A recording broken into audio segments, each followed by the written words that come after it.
So the PTT period, I think, was a very good platform for me to put into practice some of the ideas and theories that we looked at during the teacher training course.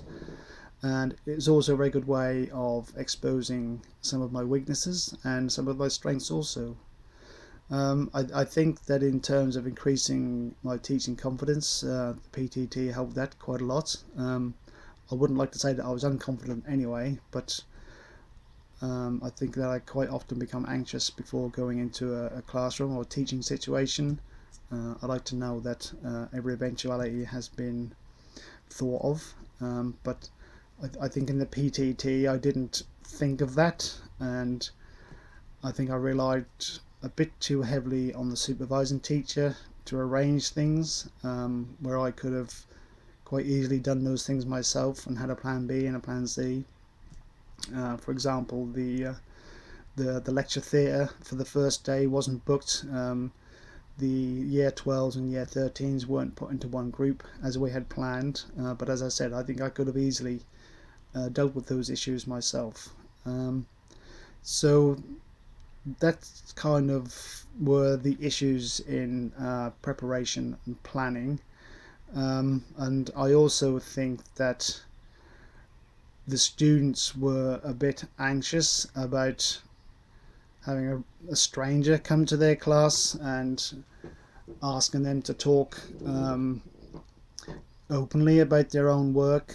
I think that I kind of went into that idea too quickly.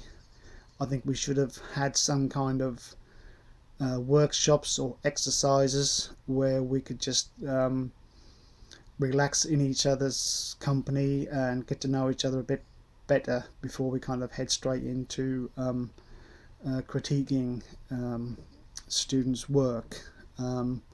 So that is something that I would definitely think about in the future, is to build a bit of confidence in the group before we proceed with anything too deeply. But the selection and appropriateness of the learning material, I think, was well judged, and the supervising teacher agreed here also, and it was very appropriate for the A level and AS level and for the age range and abilities of the students.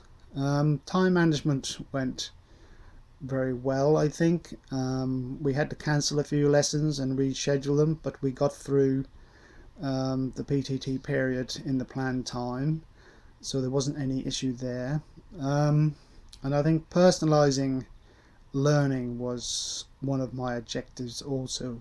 I'm quite used to working with multicultural groups, but here back in the UK, the college is in quite a small town. Many of the students come from the same town. They all have similar backgrounds and worldviews. So I thought it would be a bit of a challenge to personalise learning, but it wasn't as difficult as I thought. Students were very reluctant to talk about their work and their ideas in the group exercises, but on a one-to-one level, they were quite eager to talk about their ideas and their feelings, and some students went into things quite personal and quite detailed about their background, their worldviews, and I thought in the one-to-one critiques that that the students really addressed some of the objectives that we set out in the beginning.